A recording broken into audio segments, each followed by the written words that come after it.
Assalamualaikum warahmatullahi wabarakatuh.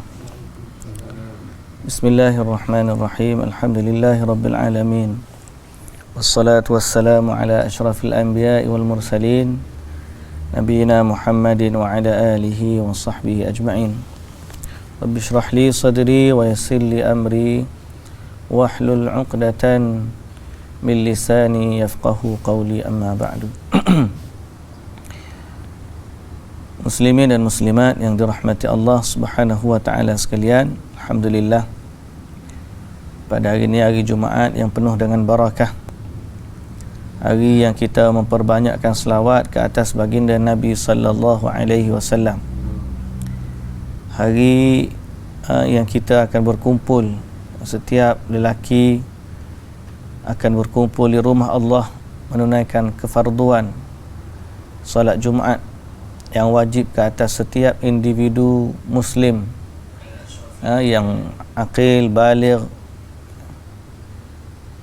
dan kita harapkan agar Allah Subhanahu wa taala mengembalikan kita solat Jumaat seperti biasa, kerana masih ramai lagi orang yang tidak mampu solat Jumaat sejak daripada PKP. Walaupun rentas negeri dah dibuka, masjid belum lagi lah. Tapi mudah-mudahan Allah bagilah taufik dan panduan kepada pemimpin dan petugas-petugas kesihatan untuk memudahkan urusan kaum muslimin kembali ke masjid. InsyaAllah pada pagi ini kita sambung bacaan kita dari surah Al-A'raf mulai ayat 189. A'udzu billahi minasy syaithanir rajim. Huwallazi khalaqakum min nafsin wahidah wa ja'ala minha zawjaha liyaskuna ilaiha. فلما تغشاها حملت حملا خفيفا فمرت به فلما أثقلت دعوا الله ربهما لئن آتيتنا صالحا لنكونن من الشاكرين.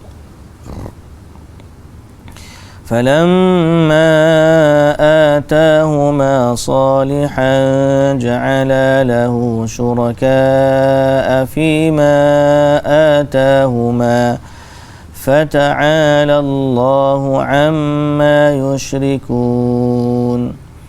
أيشركون ما لا يخلق شيئا وهم يخلقون ولا يستطيعون لهم نصرا ولا أنفسهم ينصرون.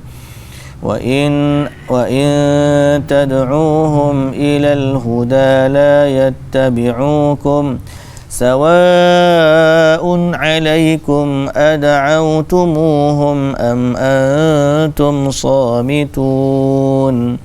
إن الذين تدعون من دون الله عباد أمثالكم فادعوهم فليستجيبوا لكم إن كنتم صادقين. ألهم أرجل يمشون بها أم لهم أيدي يبطشون بها أم لهم أعين يبصرون بها أم لهم آذان يسمعون بها قل ادعوا شركاءكم ثم كيدون فلا تنظرون. Baik, muslimin dan muslimat yang dirahmati Allah Subhanahu wa taala sekalian, mukaddimah kita pada pagi ini dengan tiga patah perkataan. Alangkah indahnya tauhid. Alangkah indahnya tauhid. Itu mukaddimah kita. Kerana apa? Kerana apa yang kita baca hari ni dan kita sebut semalam adalah berkaitan dengan tauhid kita kepada Allah Subhanahu wa taala. Tauhid ni maknanya mengesakan Allah dan tidak mensyirikkan Allah dengan sesuatu. Pegang kemah-kemah ni, insya-Allah di atasnya kita berjalan, di atasnya kita hidup dan di atasnya kita mati.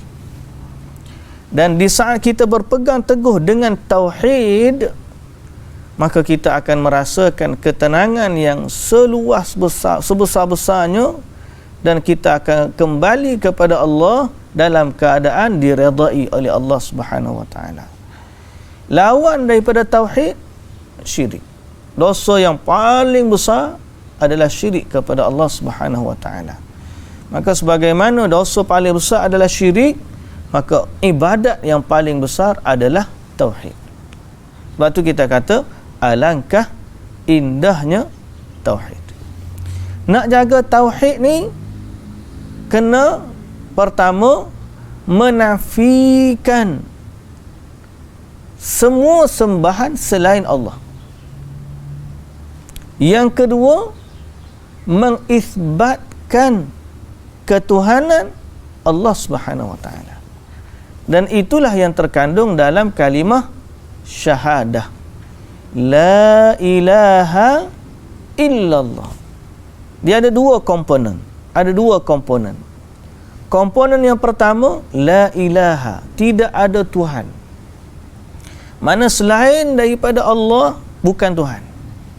Itu komponen pertama, nafi, menafikan. Yang kedua, mengisbatkan. Tidak ada Tuhan yang berhak disembah melainkan Allah. Jadi kita kena ada dua. Pertama, mengakui Allah Azza wa Jalla satu-satunya, dan yang kedua, tidak mensyirikkan Allah dengan sesuatu. Itulah yang terkandung dalam kalimah syahadah.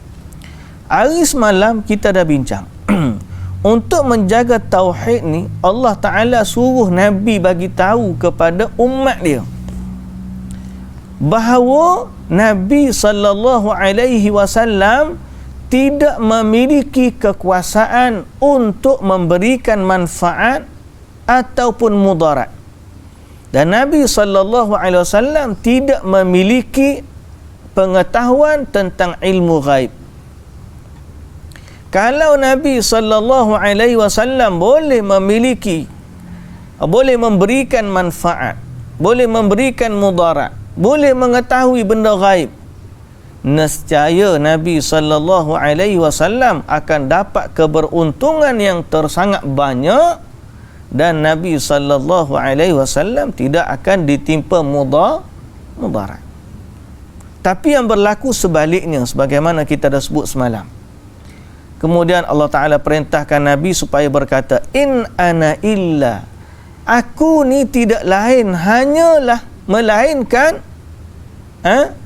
nadhirun, pemberi peringatan, basyirun, dan pemberi khabar gembira kepada orang yang beriman. Maka ayat ini Allah Subhanahu wa taala perintahkan Nabi sallallahu alaihi wasallam sebut agar umat ini faham betapa Allah Azza wa Jalla adalah Tuhan satu-satunya yang berhak disembah. Selain daripada Allah tidak berhak disembah, tidak malaikat Jibril, tidak juga Nabi Muhammad sallallahu alaihi wasallam, apatah lagi orang-orang lain daripada selain mereka berdua. Jibril adalah ketuanya para malaikat. Nabi Muhammad sallallahu alaihi wasallam adalah ketuanya para anak Adam. Maka selain daripada mereka berdua, kalau dua orang ni pun tidak boleh disamaratakan atau diangkat pada kedudukan yang setara dengan Allah, walau apa jua aspek pun, maka selain daripada mereka berdua lebih-lebih lagi lah. Okey? Jadi ini perihal tentang tauhid. Jadi nak sayang pada Nabi sallallahu alaihi wasallam, selawat banyak-banyak. Tapi jangan isbatkan untuk Nabi apa yang tidak layak untuk dia. Mana kalau orang tu pergi berdoa di kubur Nabi, minta dengan Nabi, ya Rasulullah, murahkanlah rezeki aku, maknanya itu syirik. Kalau dia pergi doa, ya Rasulullah, kurniakanlah aku zuriat, itu syirik. Kalau dia pergi doa, ya Rasulullah, kurniakanlah aku syafaatmu, itu juga syirik.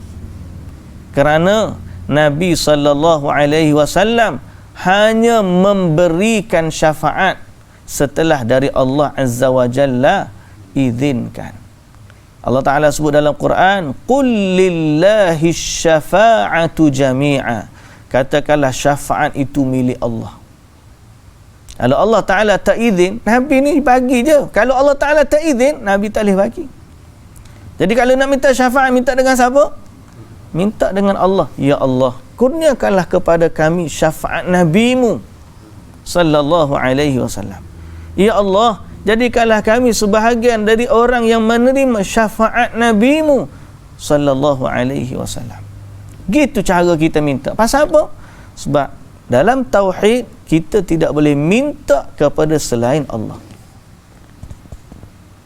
Pasal apa? Sebab Nabi diperintahkan berkata, aku tidak memiliki manfaat, aku tidak memiliki mudarat, aku tak boleh bagi. Manfaat pun aku tak boleh bagi, mudarat pun aku tak boleh bagi. Aku tak tahu pun benda gaib, melainkan apa yang Allah bagi tahu kepadaku. Sebab itu bukan semua contoh. Nabi SAW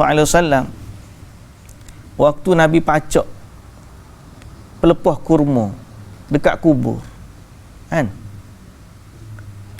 Nabi pacak pelepah kurma dekat kubur. Waktu Nabi berjalan tengok ada kubur, kemudian Nabi pacak. Betul lah, hadis sahih, kita tahu semua hadis. Kenapa Nabi pacak? Nabi kata semoga Allah mengeringankan seksa dia selama pelepah ni masih lagi basah. Jadi apa isu dia?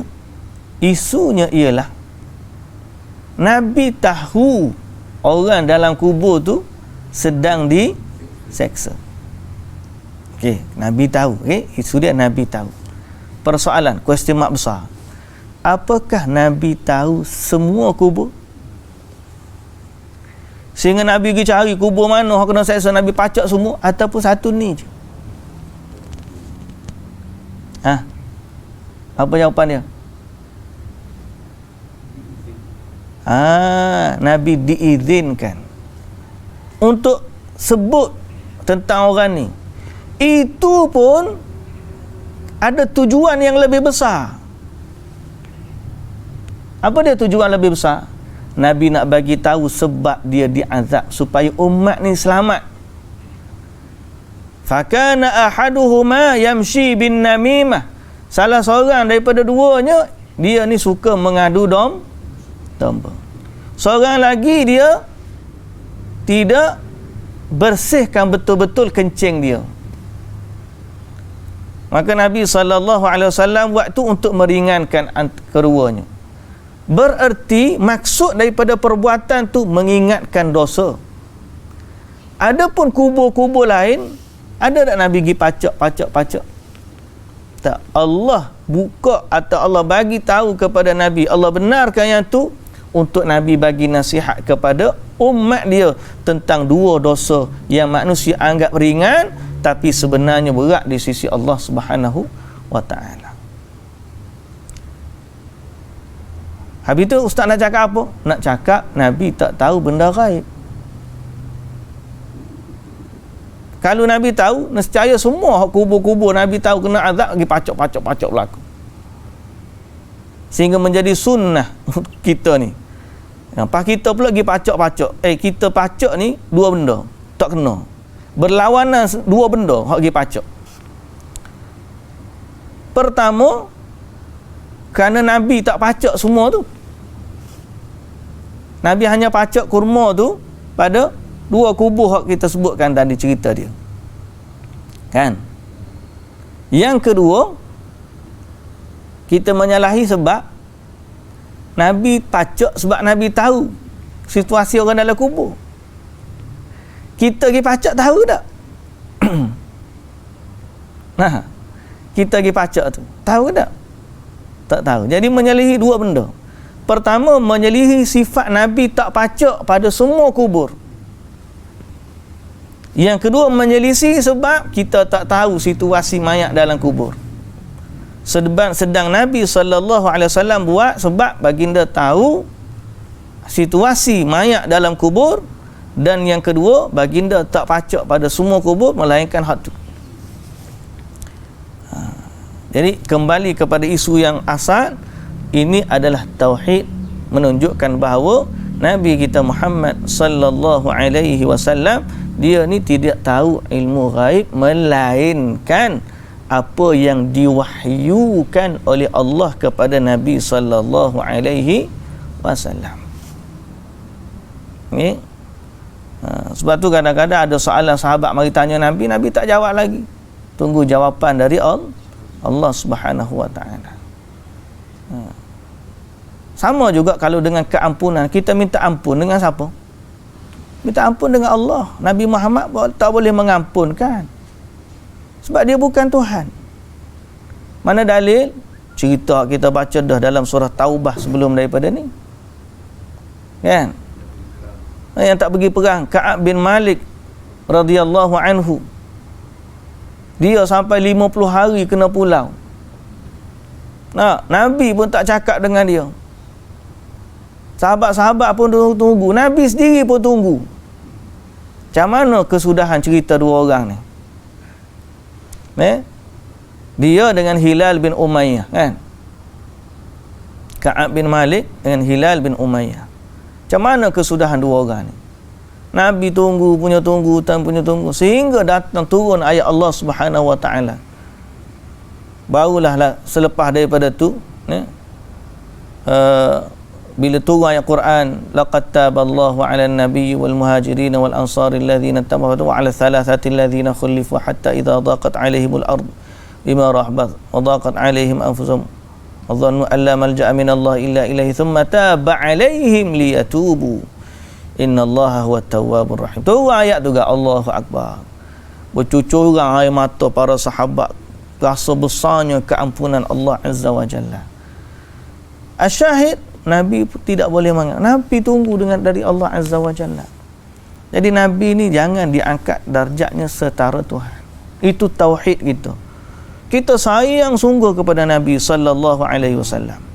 Kita ikut petunjuk dia, kita taat kepada Nabi, kita selawat kepada baginda, kita jaga keturunan Nabi, ahli keluarga baginda yang soleh.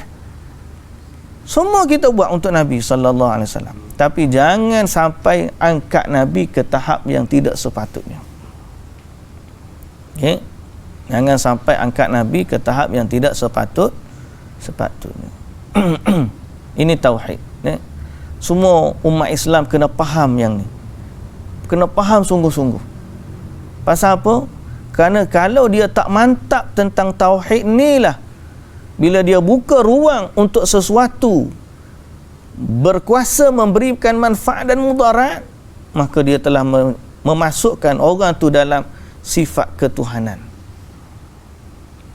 Sama ada tok guru ke, tok wali ke, ataupun nabi ke, ataupun pokok atau batu atau apa saja selain dari Allah yang dianggap boleh memiliki manfaat atau mudarat, maka orang tu sebenarnya telah mensyirikkan Allah Subhanahu wa taala. Dan soal syirik ni bukan semestinya orang jahil. Orang cerdik pandai, orang kaya pun boleh berlaku.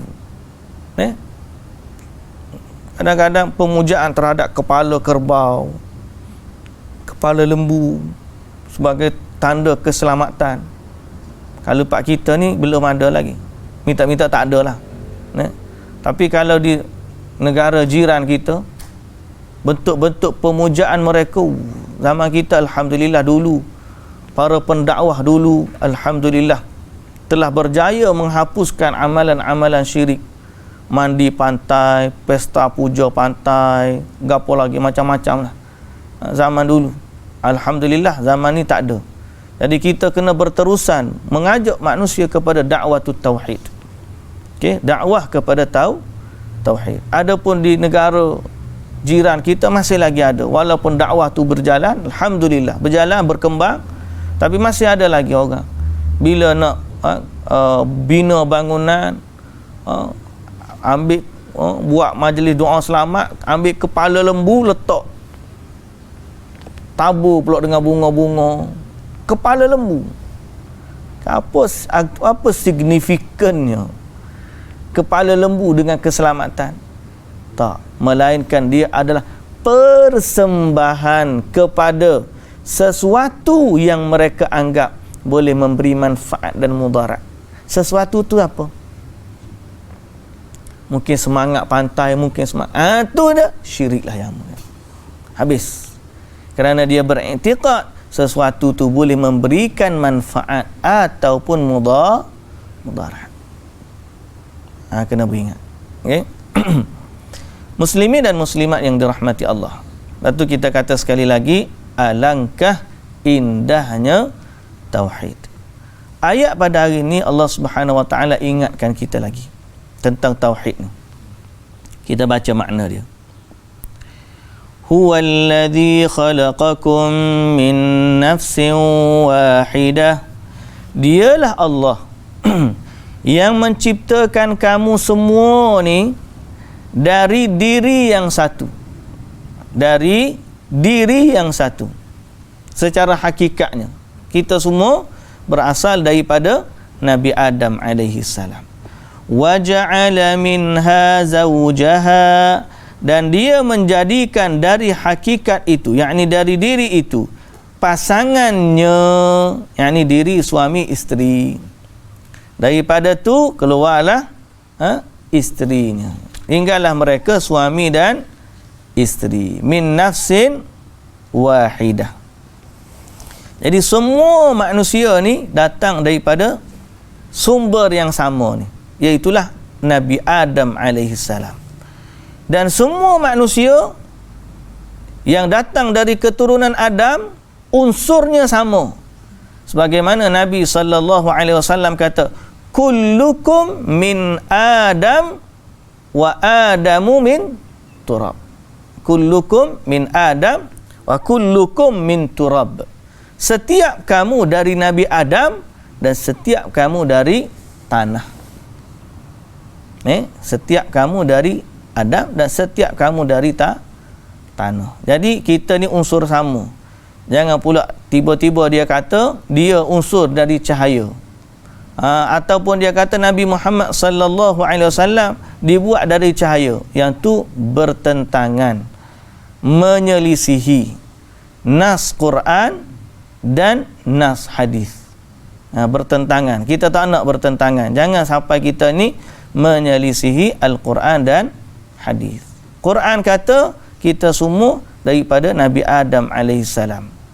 Dan Nabi Adam sendiri daripada tanah, semua kita tahu. Tidak ada orang yang menyelisih unsur ni dari keturunan anak cucu Nabi Adam. Siapa pun dia, itulah unsur dia. Cuma Allah Ta'ala sebut, wa ja'ala minha zawjaha liyaskuna ilaiha, untuk bersenang hati dan hidup mesra satu sama lain. Jadi Allah Ta'ala cerita macam mana berkembang biaknya keturunan manusia ni. Daripada yang satu tu ada Nabi Adam AS, asal usul kejadian semua manusia. Falamma taghasyaha, jadi setelah daripada Allah Ta'ala jadikan pasangan, ketika suami mencampuri kita suami mencampuri isterinya, mengandunglah dia dengan kandungan yang ringan. Hamalat hamlan khafifan famarrat bih, maka serta teruslah ia dalam keadaan itu ke suatu waktu. Falamma athqalat, apabila kandungan itu menjadi berat. Falamma athqalat, kandungan itu membesar sampai berat. Dia pun dah naik bimbang, macam mana nanti anak aku ni. Maka dia berdoa masa tu, sebab dia tahu dia tidak berkuasa untuk menentukan apa yang ada dalam perut dia. Betul tak? Siapa yang berkuasa untuk menjaga, melindungi, membentuk, mencipta, memberikan roh, memberikan mata, telinga, akal, semua sekali dalam perut seorang ibu waktu dia mengandung? Siapa boleh? Tak ada orang, tidak doktor, tidak siapa. Satu je, Allah. Hebat setara mana pun manusia, masa dalam perut tu tak boleh nak kata apa. Semuanya kena kembali kepada Allah saat tu. Tidak ayah, tidak ibu dia. Betul tak? Tak ada orang boleh. Tak ada orang. Kalau tidak, tak akan wujud dah sindrom Down. Tak akan wujud dah apa lagi? Disabilities lah kita panggil. Ketidakupayaan.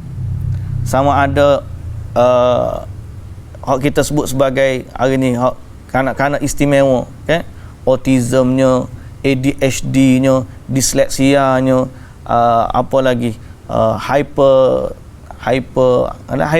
lah, hypernya, budak-budak macam-macam jenis, budak-budak tu ada sindrom Down-nya, ada gapo dia panggil, tak ingat dah, satu dalam 1 juta, satu dalam 10 juta, macam-macam. Kalaulah manusia berkuasa menentukan apa yang ada dalam rahim dia, nescaya manusia tak ada dah nyakit-nyakit ni.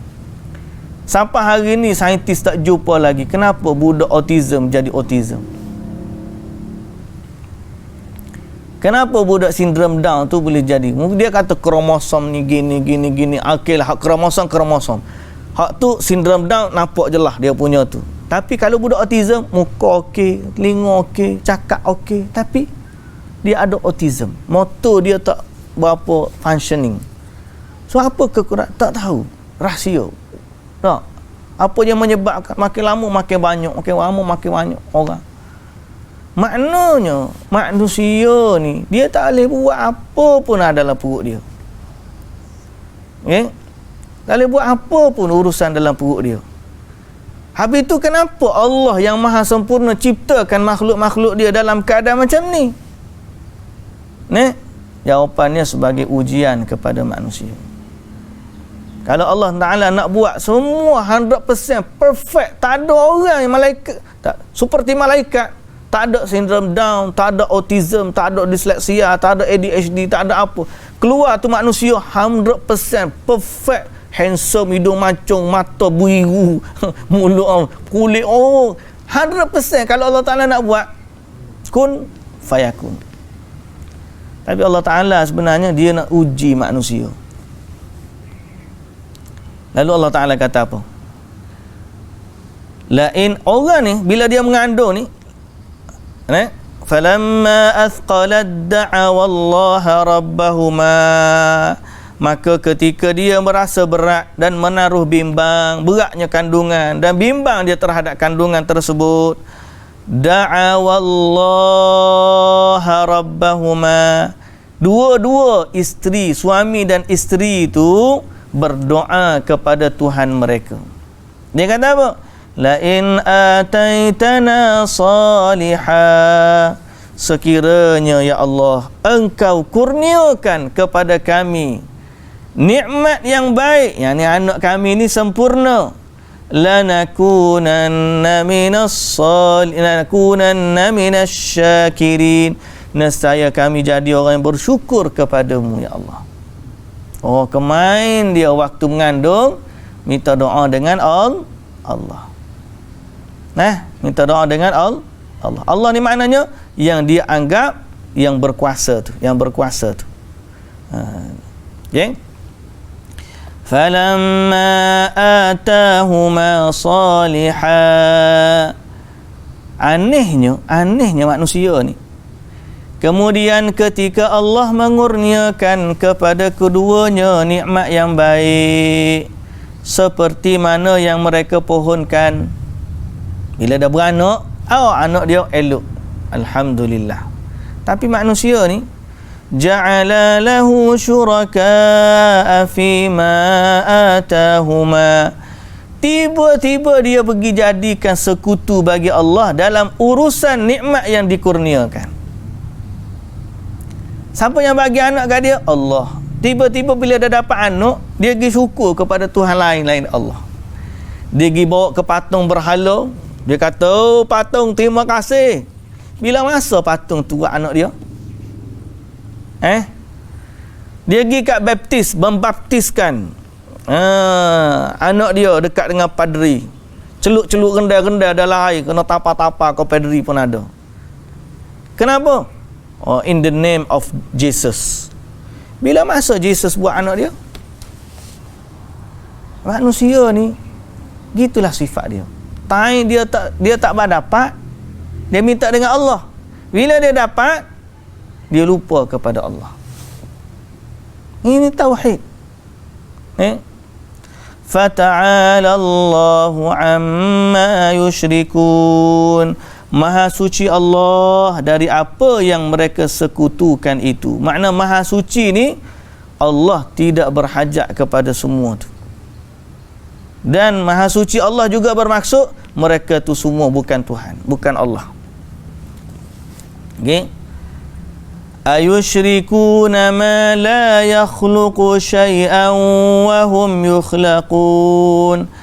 Patutkah mereka sekutukan Allah dengan benda-benda yang tidak dapat menciptakan sesuatu pun, sedang benda-benda tu sendiri diciptakan.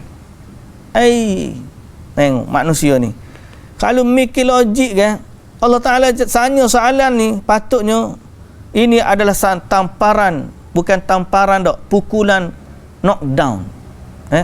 Knockdown apa? Knock out. TKO. TKO apa? Technical knockout. Kalau kena tu, kena tu, mana rebah bukan tamparan hebat dah ni. Ni rebah beleping tu. Tahu rebah beleping? Beleping ni rebah memang rebah tak bangun-bangun dah lah. Tu panggil rebah beleping. Bahasa Kelantan panggil rebah beleping. Kena buah ni sepatutnya rebah beleping tu. Apa dia? Allah Ta'ala kata, ayusyrikuna ma la yakhluqu syai'an wa hum yukhlaqun.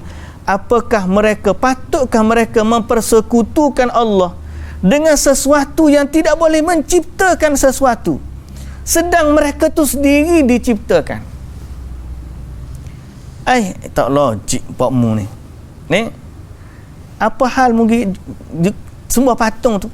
Anakmu tu pergi sembah kat patung tu, apa hal? Bahasa kita, patung tu tak buat apa pun, malah patung tu diciptakan kamu yang buat patung tu. Apa kehenya yuk? Kamu yang cipta patung tu, kemudian kamu dapat anak, kamu pergi sembah anak tu kat patung. Tak logik manusia mikir. Tapi begitulah syaitan tipu manusia ni. Jangan pergi sembah sesuatu yang tidak berkuasa. Tuhan ni satu entiti yang istimewa. Bukan sesuatu benda. Dia ada manusia, dia tidak meletakkan nilai Tuhan tu istimewa. Siapa hebat je dia anggap Tuhan.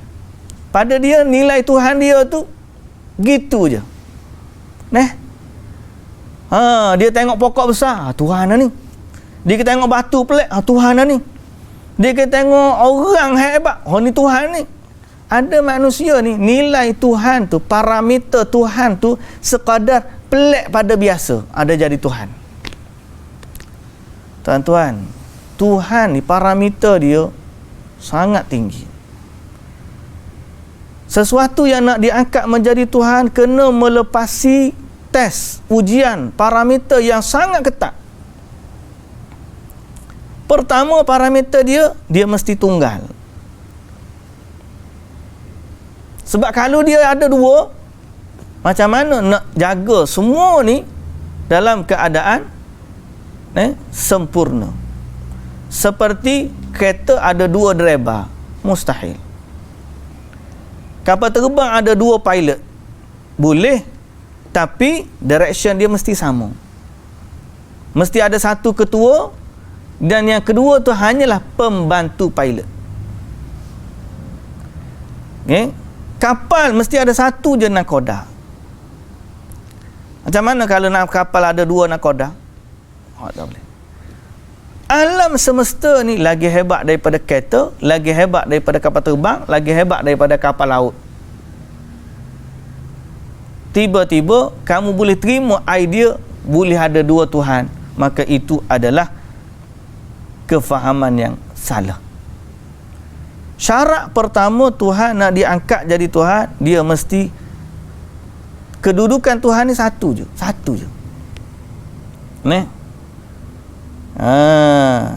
Siapa yang layak, makna pos tu hanya ada satu pos je. Pos Tuhan, tahu pos. Kalau kita pos tempat, kedudukan, kelayakan hak nak jadi Tuhan ni hanya ada satu je. Lau kana fihima alihatun illallah la fasadata. Kalau ada je selain daripada Allah yang satu ni, hancur binasa. Kalau betul dia Tuhan, hancur binasa. Itu yang pertama. Jadi kena ada satu ni. Kalau ada hal lain, dia akan berebut dulu, dia akan bergaduh dulu, dia akan berperang dulu, sehingga hanya satu yang dapat kedudukan. Seperti sang raja ni tak boleh dilantik dua, mesti satu je. Kalau ada dua, dia akan bergaduh dulu, perang dulu, apa semua sekali, barulah dia yang jadi berkuasa. Okey? Tak percaya, cubalah hari ni kita pergi ngaku raja. Pak kita ni unik sikit, tak apalah. Pada nampak pak kita ada 14 raja. Ada berapa raja kita? 14 negeri. Tapi hak ada raja, raja dan sultan ada berapa? Kelantan, Terengganu, Pahang, Johor, Negeri Sembilan tak ada, Melaka tak ada, KL tak ada, Selangor, Perak, Selangor, Perak, Kedah, Perlis, 8. Penang tak ada, apa tak ada. Okey, dia kata ustaz, pak kita ada. Kita kata kita itu kerana negeri-negeri bersekutu. Setiap negeri ada satu raja ke dua raja? Satu je. Cuba kamu hari ni ngaku, akulah raja, macam Raja Melaka buat. Tapi Raja Melaka buat, dia mengaku di tempat yang tak ada raja. Dan dia mengaku dia keturunan raja. Cuma majlis raja-raja tu tak boleh nak confirm dia ada alat kebesaran di raja, cuma dia tak boleh buktikan dari sudut silsilah dia betul ke tak dia ni. Wallahu ta'ala ala, akhirnya dia baru meninggal lah. Tapi nak sebut kalau negeri lain tiba-tiba ada orang ngaku jadi raja, apa jadi? Oh, tak ada lama kena tangkap terus. Pasal apa ni? Pasal tak boleh jadi ngaku. Raja ni ada satu je. Slot dalam sebuah negara, satu je. Gilah mana-mana dalam dunia ni. Kalau presiden, satu. Kalau raja, satu. Kalau Perdana Menteri, satu. Dia pada perkuasaan ni satu. Jadi kalau semua memerintah negara ni ada satu je, slot dia, memerintah dunia ni juga satu. Allah ni hanya ada satu je yang layak. Jadi siapa dia? Kena pergi syarat yang kedua. Allahus Samad. Syarat yang kedua, dia mesti tempat bergantung segala sesuatu. Maknanya dia berkuasa. Semua perkara ni bergantung pada dia. Dan dia tidak bergantung kepada semua perkara. Itu makna Allahus Samad. As-Samad tu maknanya. Jadi, kalau letak patung hak mu sembah ni, patung mu sembah ni, dulu lagi dia tidak memiliki kelayakan. Pasal apa? Mereka tu dicipta. Dia dicipta. So bila dia dicipta, maknanya sebelum dia dicipta dia ada ke tak? Tak ada. Habis tu macam mana dia nak jadi Tuhan? Ajaib.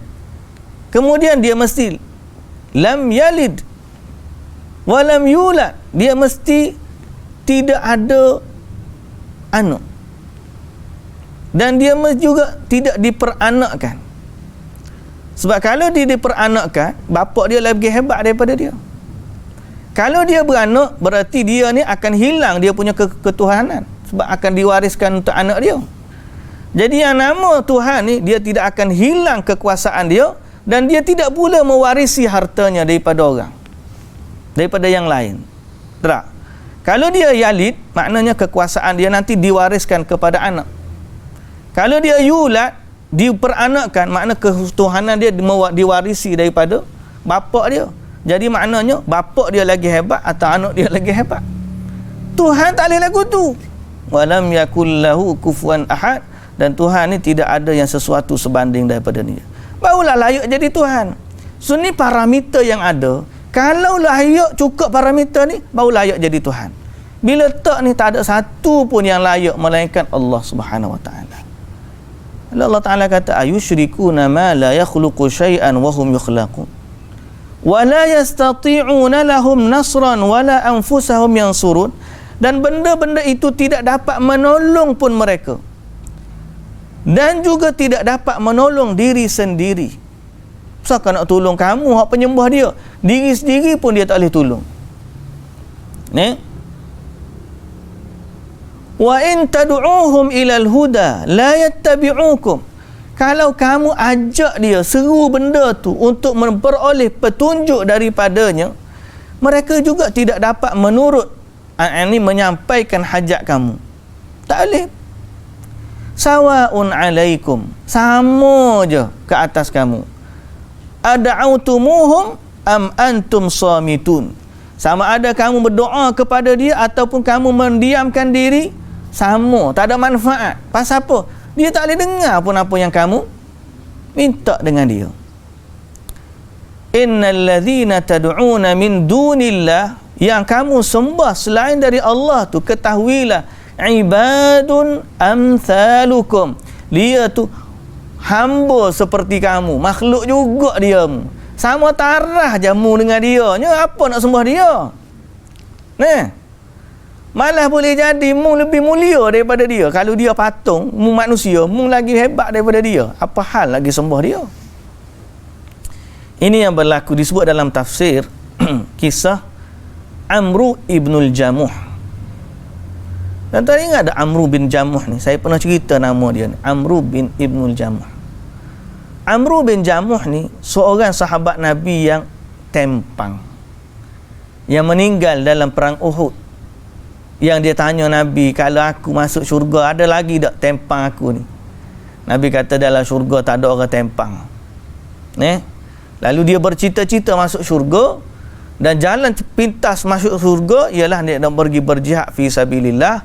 Dan dia doa kepada Allah waktu dia ambil perisai pakaian perang dia, ya Allah, jangan kembalikan aku ke rumah ni, kerana terlalu rindunya dan naknya dia masuk syurga. Dalam keadaan tempang dia pergi berjihad di medan Uhud, mati sebagai syahid. Ingat tak cerita Amru bin Jamuh? Macam mana cerita dia masuk Islam di awal-awal dia? Amru bin Jamuh ni, dia ada, zaman dulu dia ni pemimpin kaum dia. Okey, pemimpin kaum dia. Dan masa tu dia sembah berhala. Dia bersihkan berhala dia, dia letak minyak wangi pada berhala dia. Dan kemudian ada dua orang, satu anak dia, nama dia Mu'az bin Amru bin Jamuh. Seorang lagi Mu'az bin Jabal radhiyallahu anhuma. Jadi dua Mu'az ni, Mu'az bin Amru bin Jamuh dengan Mu'az bin Jabal ni, dia nak ajak macam mana nak ajak bapak dia. Bapak ni ketua kabilah, ketua kaum dia. Ada patung, sembah patung, kuat sungguh sembah patung. Orang masuk Islam dia tak nak masuk Islam, dia jaga patung dia. Dia orang ni pun berkira-kira macam mana nak beri khabar bahawa ayah dia ni, bahawa patung ayah dia sembah ni bukan Tuhan. Jadi dia ambil, dia campur dalam telaga. Pagi esok Amru bin Jamuh nak pergi sembah Tuhan dia, tak ada. Mana tak? Nah, cari, jumpa dalam telaga. Ambil, bersih-bersihkan, letak minyak wangi pula. Ringkas cerita, setelah beberapa kali dia pun letak pedang. Letak pedang. letak pedang. Wa kana syabaini qad aslama lamma qadima an-nabi sallallahu alaihi wasallam Madinah. Dan memang dua-dua orang ni bukan berhala tu saja. Habis berhala-berhala lain, dua orang ni dia budak muda memang tengah semangat. Dia tengok je patung-patung, dia pecahkan patung. Pecahkan patung. Okey. Wa yattakhidhan niha hataban lil aramil. Zaman dulu dia tak anggap patung ni dengan batu saja. Dia pergi patung-patung kayu. Kalau ada patung-patung kayu, dia pergi pecah-pecah. Lepas tu dia buat kayu api, dia pergi bagi kepada orang-orang miskin. Tak ada kayu api. Ni Robin Hood. Dia pergi pecahkan patung-patung berhala kayu tu. Patung-patung ketuk-ketuk, pergi buat kayu api dia pergi bagi kepada orang-orang nak guna emas. Lil aramil liya'tabiru qaumahuma bidzalika wa yarta'u bi li anfusihim, supaya kaum dia sedar patung tu bukan Tuhan. Kat Madinah. Amr bin Jamuh ni memang duduk di Madinah. Kemudian sampai pada patung bapak dia sendiri.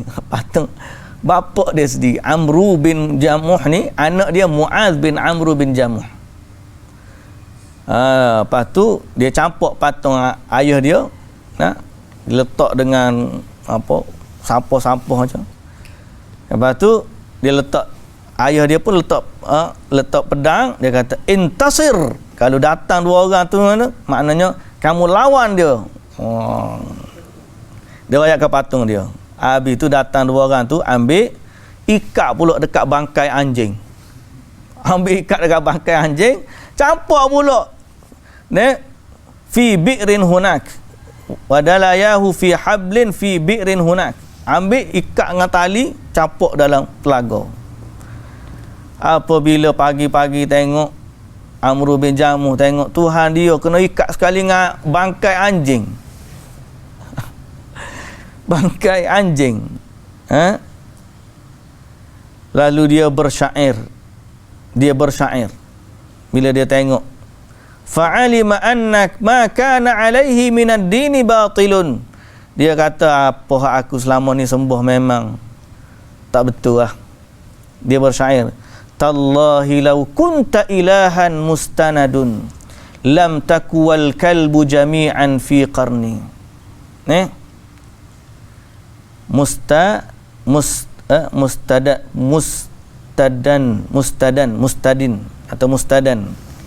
ilahan mustadan lam taku wal kalbu jami'an fi qarni. Dia kata, demi Allah, dia sumpah, kalau betul kamu ni Tuhan yang disembah, nescaya kamu tak akan duduk sekali dengan bangkai anjing dalam ni. Dia kata apa? Kalau betul kamu Tuhan yang berhak disembah, nescaya kamu tak akan duduk sekali dengan bangkai anjing dalam telaga ni. Thumma aslama, dia pun masuk Islam. Baik Islam dia, kemudian akhirnya mati dalam perang Uhud sebagai syahid. Jadi maknanya cerita ni salah satu bukti nak menunjukkan bahawa berhala yang disembah itu tidak memiliki apa-apa pun kekuasaan. Alhamdulillah, Allah bagi hidayah kepada kita kenal Tuhan yang maha berkuasa.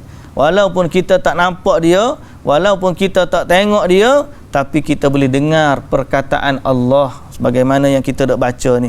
Kita boleh merasakan tanda-tanda kekuasaannya pada penciptaan matahari, bulan, gunung, gadang, bintang, air, macam-macam, burung, semua makhluk ni adalah sebagai bukti wujudnya Allah Azza wa Jalla, Tuhan yang maha berkuasa. Baik, innal ladzina tad'una min dunillahi ibadun amsalukum. Kamu sembah selain Allah tu supemu je, sama je kamu dengan dia. Tak payahlah sembah dia, sebab dia dengan kamu sama. Kamu ni kalau nak minta, biar orang yang lebih hebat daripada kamu. Nah, kamu tak ada daya upaya nak sembah ni, mesti cari yang berkuasa. Tiba-tiba mu pergi minta dengan orang yang sama denganmu. Logik ke tak logik? Logik ke tak logik? Mu sama miskin, dia dengan dia mu sama tak ada piti. Tiba-tiba mu tanya dia, ada duit. Dia pun tengok mu, aku tengok mu tengok aku. Supaya kita dua ni, dia jawab. Kita dua ni sama je. Mu minta duit dengan aku, apa? Yang aku tak ada duit juga. Kalau patung tu boleh jawab, dia jawab gitu. Apa mu sembah aku? Aku ni makhluk serupa mu je. Kalau dia boleh jawab. Tapi hak manusia ni dia tertipu, dia kata memang berasa dia Tuhan, dia rasa dia boleh buat. Tapi patung tu kalau dia jujur, dia boleh kata aku pun tak ada kuasa juga, tak boleh sembahlah aku. Kalau dia betul. Fad'uuhum falyastajibu lakum in kuntum sadiqin. Oleh itu cubalah kamu seru betul-betul benda tu supaya dia memperkenankan permohonan kamu kalau betul kamu orang yang benar. Gapo hak dia boleh buat? Gapo hak dia boleh buat kalau betul dia Tuhan? Jadi Allah Ta'ala pun cabar. Ni alahum arjulun yamshuna biha. Patung tu atau kamu sembah selain Allah tu, dia ada kaki tak jalan? Am lahum aydin yabtishuna biha. Dia ada tangan tak kalau dia nak pegang sesuatu? Nak pukul ke? Am lahum a'yunun yubsiruna biha. Kau dia ada mata? Ada tak dia mata dia boleh tengok? Am lahum adhanun yasma'una biha. Atau dia ada telinga hak boleh dia dengar? Jawapannya tak ada berlaku. Qul id'u syuraka'akum. Panggillah hak sekutu-kutu hak kamu sembah selain daripada Allah tu. Thumma kiduni. Suruh dia lawan aku. Thumma kiduni falatudhirun. Jangan tangguh-tangguh lagi. Kalau betul dia Tuhan, kita berlawan. Tapi kan nak berlawan guano, kaki, tangan, mata, telinga tak ada berlaku. Tak ada berlaku. Allahu Akbar. Jadi tertipulah orang-orang yang syirik dengan kesyirikannya. Hari akhirat nanti lagu manalah keadaan dia. Di saat dia sampai hari akhirat, dia nak minta tolong dengan Tuhan dia, rupa-rupanya selama ni Tuhan dia tu palsu. Jadi kita kata tinggalkanlah sembahan selain dari Allah. Termasuklah tinggalkanlah hak kita duk minta doa kepada selain Allah. Bukan kita lah, ada orang doa selain daripada Allah, daripada wali-wali ke, daripada orang-orang kubur-kubur keramat ke. Kalau patung berhala tu boleh kira lagi, ada juga rupa bentuk dia. Kalau pokok tak ada langsung, tak kaki tangan, kerah begitu je. Kalau batu lagilah. Kalau kubur pun sama juga. Tak ada kaki, tak ada tangan, tak boleh dengar, tak boleh berlaku, tak boleh kecek.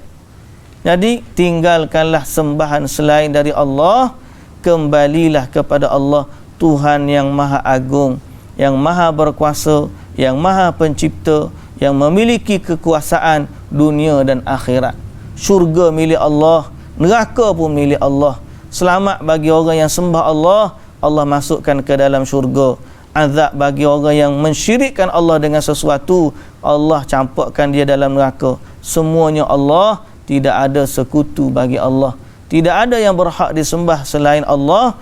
Allah lah satu-satunya Tuhan yang wujud. Dialah satu-satunya Tuhan yang berhak untuk disujud. Dialah Rabbul Ma'bud. Allah yang berhak untuk disujud. Semoga Allah jaga iman kita, jaga tauhid kita, dan selamatkan kita daripada kesyirikan. Allahumma inna na'udzubika an nusyrika bika syai'an na'lamuh wa nastaghfiruka lima la na'lamuh. Ya Allah, kami berlindung kepadamu dari berbuat syirik pada apa yang kami tahu, dan kami minta ampun andai tersalah dalam kesyirikan secara tidak tahu. Ampunkanlah kami. Kalau hak tak sengaja tu, ampun. Tapi kalau dah tahu, kena berhentilah. Kena berhentilah. Jangan pergi doa kepada selain dari Allah.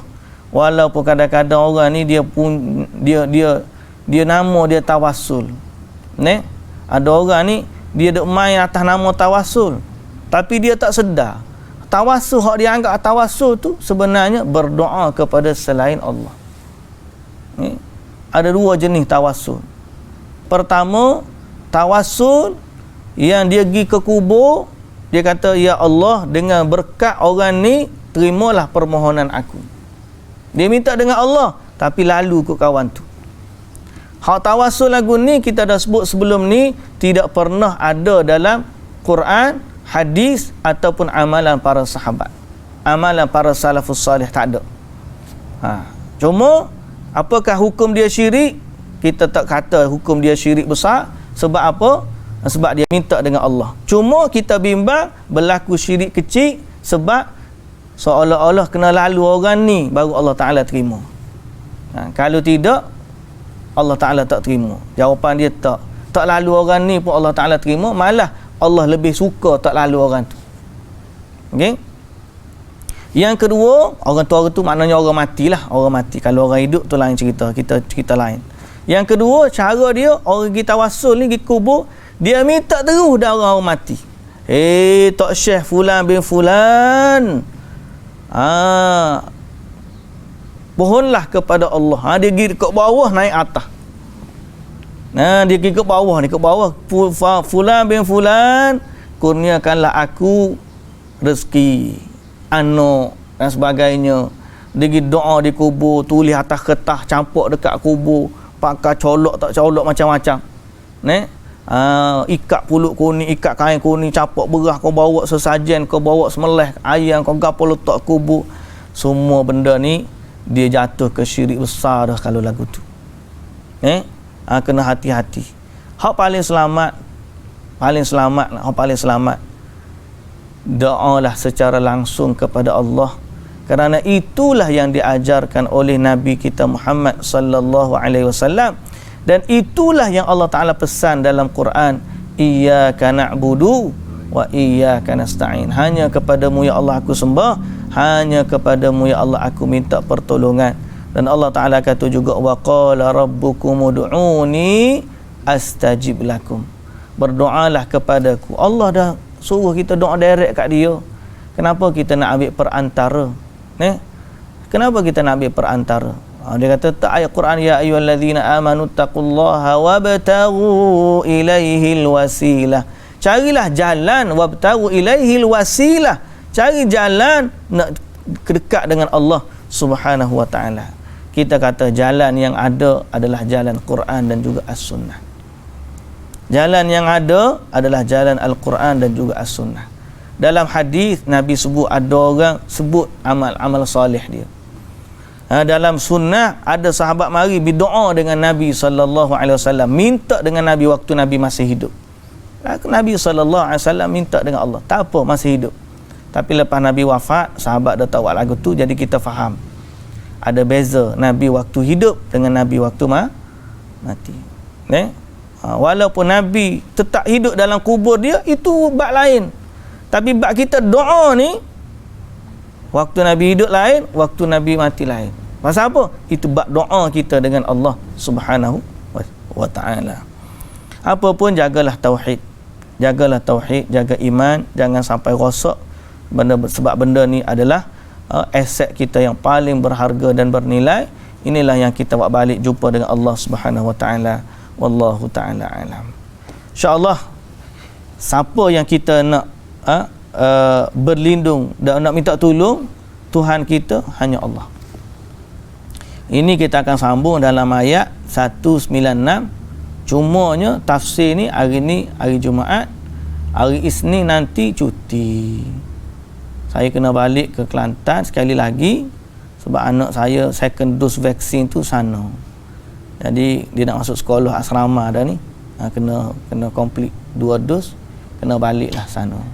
Jadi alang-alang nak balik tu, kalau balik sehari 2 penat, bawa kereta lagi, dengan jam lagi orang pakak balik belakang ni. Jadi kita cuti lah. Kita cuti seminggu kali jadi cuti ni. Kita jumpa nanti Isnin minggu depan sekali lagi, insya-Allah. Wallahu taala alam. Subhanakallahumma wa bihamdika asyhadu an la ilaha illa anta astaghfiruka wa atubu ilaik. Ada pun kuliah hadis Lu'lu' wal Marjan Bukhari dan Muslim, insya-Allah esok ada insya-Allah. Wallahu taala alam. Assalamualaikum warahmatullahi wabarakatuh.